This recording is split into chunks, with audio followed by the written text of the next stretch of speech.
It's time for the Longines Chronoscope, a television journal of the important issues of the hour, brought to you every Monday, Wednesday, and Friday.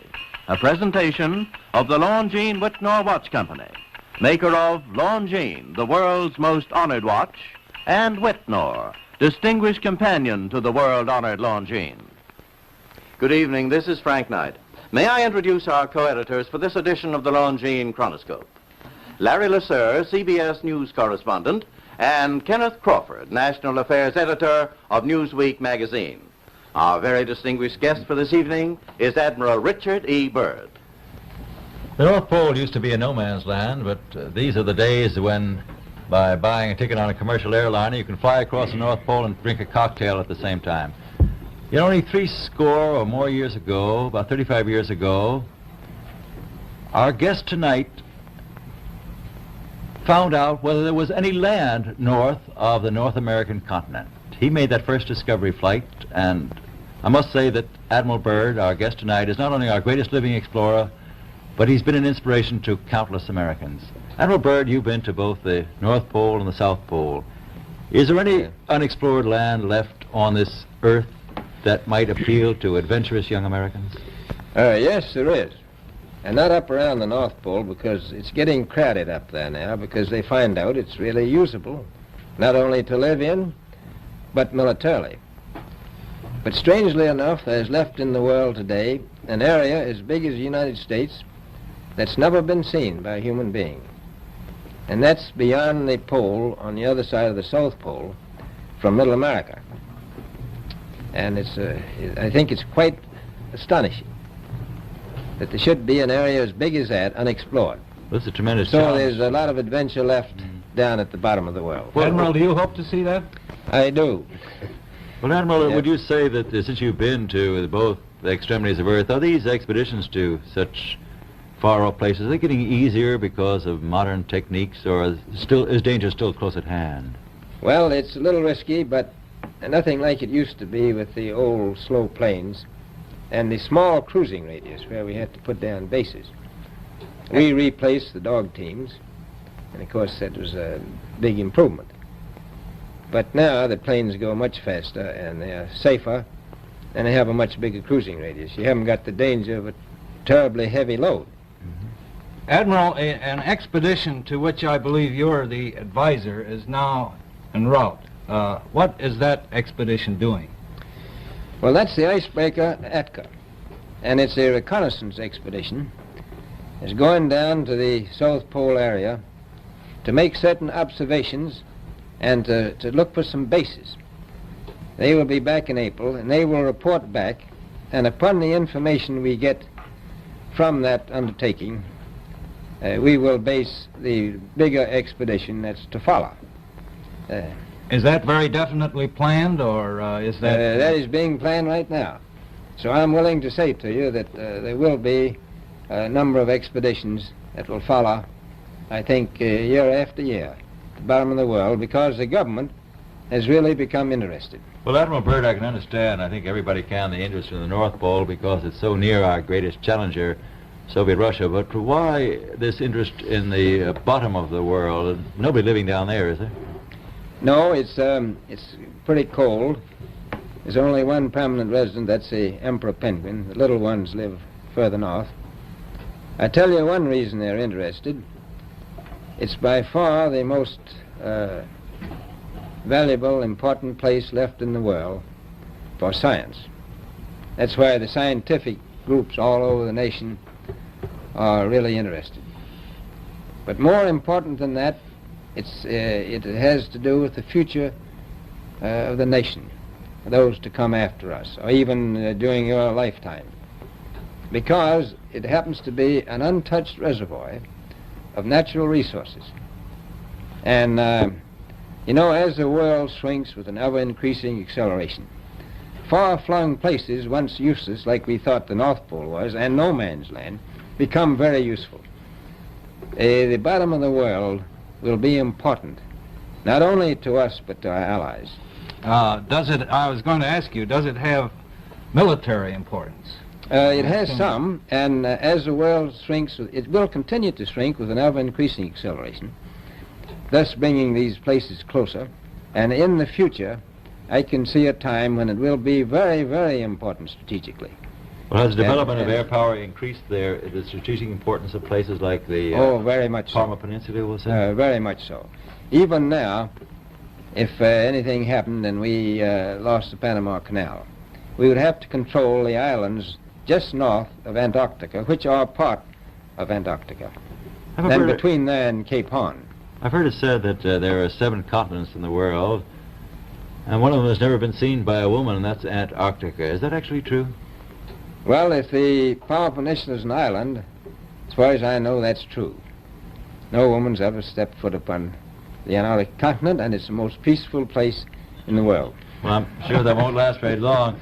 I understand that now that you're working with the Arnold Bread Company in charge of frozen foods. Now, is there any future for frozen foods down these frozen extremities?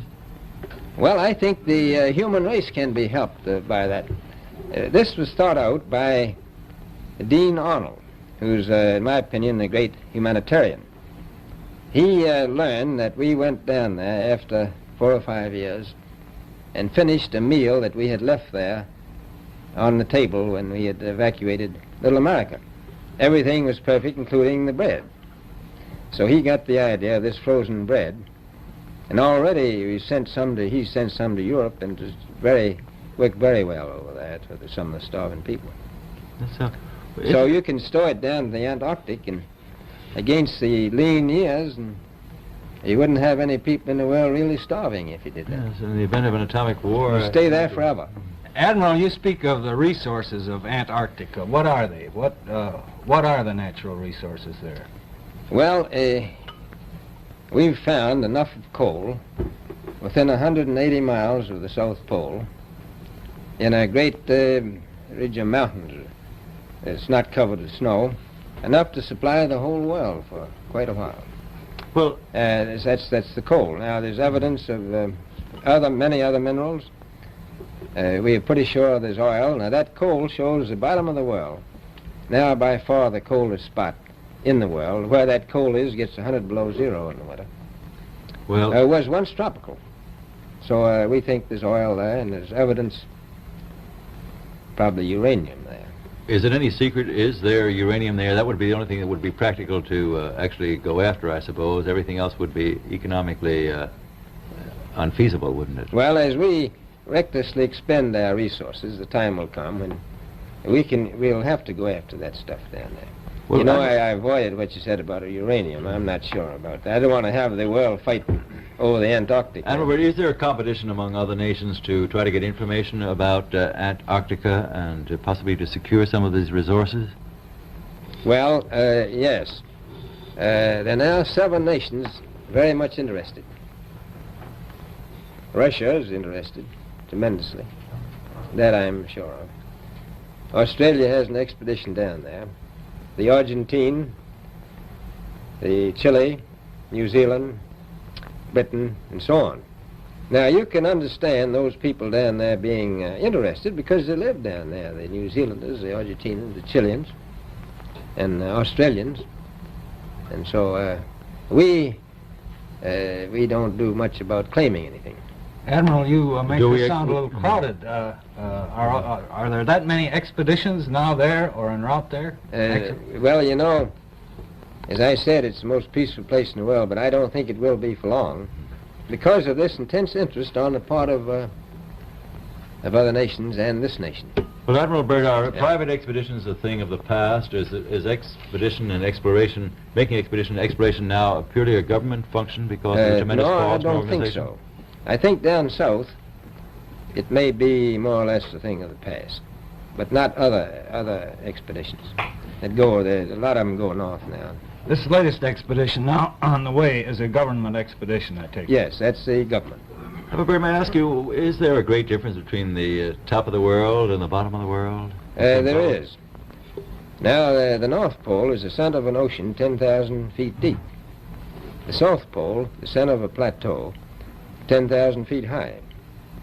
The North Polar Sea is surrounded by continents that are slightly frozen. The Antarctic continent is surrounded by a belt of ice frozen seas of at least 1,200 miles thick. Now, the south is a plateau. It gets, in some places, 14,000 feet up. I've been over areas about 13,000, and it's a little bit chilly up there. So there's that big difference between the top and bottom of the world. The north really isn't very cold up there on the Arctic Ocean. Not compared to the south. Admiral Byrd, we often hear it said that our young Americans now aren't as hardy as their forefathers. Do you think that Americans do measure up to the standards, the physical standards and morale standards of the past? I do. I don't believe that. I think they're just as hardy. Well, what would you say was the most valuable factor on an expedition? Is it morale, or physical courage, or is it sheer equipment? Well, I've always thought that loyalty was by far the most important trait. The British told me that when I first went down in 28 that I couldn't possibly get through the winter night without a mutiny if I took more than 20 men. But to serve science, I had to take 42 men. And then I took 56 the next time, and so on. And I did find that loyalty was the most important thing during the winter night when it's very hard on your nerves. I think that's best trait. Well, that's a very valuable characteristic at any time. Well, thank you very much, Admiral Byrd. It's been a great pleasure to have you here tonight. It's a pleasure to be with you. Okay. The opinions expressed on the Longines Chronoscope were those of the speakers. The editorial board for this edition of the Longines Chronoscope was Larry Lusser and Kenneth Crawford.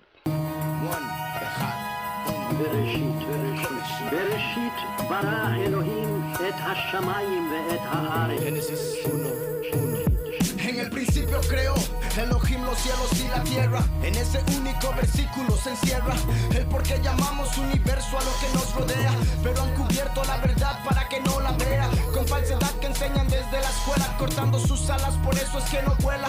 El sistema está podrido, vuela. Su mente se encuentra encerrada en las tinieblas de afuera. Por lo que esto no le suena, su oído se ha bloqueado para no escuchar palabra buena, desechando todo lo que la escritura encierra. Lento ha sido el proceso, por eso es que el programa está tan impreso en su cerebro. El archivo está muy grueso, por eso aunque sea tan fluido y claro parece espeso como la rana echada en agua calentada gradualmente hasta que está cocinada sin haber hecho nada, puesto que pensaba que era un jacuzzi más nada. Es tiempo de quemar todo lo que el sistema le daba, todo lo que no sirve de nada. Habla la mente para que vada el trauma que Satán trama, causarle a la raza humana. Esta letra busca ser su alma más humana, romper el programa, completar el rompecabezas con esta pieza, poner a trabajar cabezas, deshacer enseñanzas necias llenando grietas para ver si te despiertas. Las masas se encuentran en ruinas, en tinieblas sumergidas, desordenadas y vacías, profecías siendo cumplidas, haciendo que las luces sean encendidas, revelando realidades escondidas que separan verdades de mentiras, con miras a separar las aguas como Moshe después de las plagas, los que van a la vida y los que van a las llamas, sin poder salir llamas, aún así no llamas a Yahweh jamás, estando separadas sus vidas de quien les dio sus almas, como las aguas de arriba de las aguas bajas, sosteniendo el firmamento todas las capas, así que no veo cómo inventas que te escapas a la luna o partes más largas, dando al mundo una corta y una larga, repitiendo una y otra vez la misma parla por la internet y la tele, buscando hipnotizarla, pero es cuestión de analizar la situación viendo cada versión, notando cuál es la correcta, cuál es la invención.